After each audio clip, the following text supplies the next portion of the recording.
हा आजचा व्हिडिओ हा माझ्यासाठी स्पेशल आहे. जेव्हा मी हा व्हिडिओ 5-7 वर्षानंतर बघेल तेव्हा कसं वाटतं मला.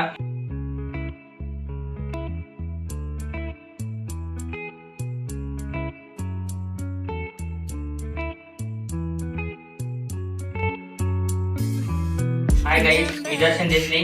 हा आजचा व्हिडिओ हा माझ्यासाठी स्पेशल आहे आणि आपण आजच्या व्हिडिओमध्ये माझा नवीन मोबाईल ऑर्डर करणार आहे आणि हा मिनी घेतलेला आहे. मला घेऊन द्यायला आहे, तर मी सांगेल कोणी घेऊन द्यायला आहे हा मोबाईल. आणि जेव्हा मी हा व्हिडिओ 5-7 वर्षानंतर बघेल तेव्हा कसं वाटतं मला मला पण माहिती नाही ते.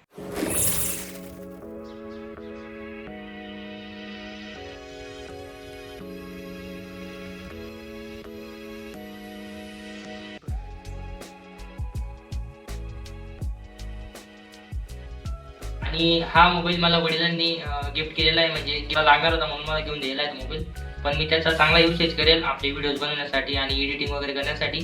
आणि राहिला विषय की हा मोबाईल मी घेतलेला आहे EMI वर. पहिले तर मी HDFCचं कार्ड लावून ॲमेझॉनवर बघितला मोबाईल, पण तो HDFCचं कार्ड काही चालत नव्हतं. मग मी नंतर फ्लिपकार्टवर बघितलं, तिथं चाललं HDFCचं कार्ड आणि तिथं 1250 ऑफर भेटलेला आहे. ते कसं राहतं EMI वर आपल्याला समजत नाही जास्त, 1000 रुपये 2000 रुपये जास्त समजत नाही आपल्याला. प्राईसचा डिफरन्स आपण हप्त्यांमध्ये आपण पे करू शकतो. तर आता बघू आपण याच व्हिडिओमध्ये मी अनबॉक्सिंग पण करेल त्या मोबाईलची आणि बघू काय होतं पुढे. आपला मोबाईल आता आलेला आहे, तर आपण मोबाईल घेऊन आता चला मोबाईल आता आलेला आहे.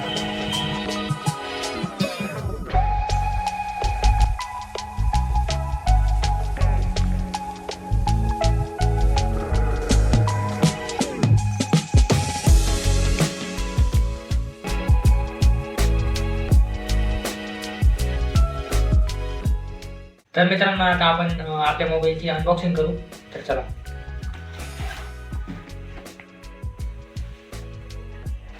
हा आहे मोटो G85.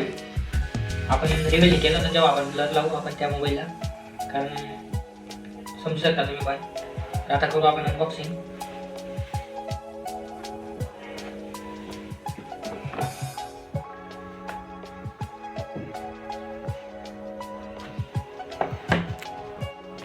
पहिले अनबॉक्स झालेला आहे मोबाईल.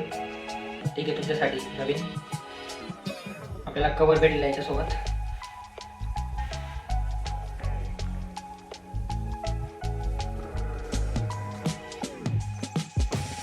कवर भेटलेला आहे याच्यासोबत.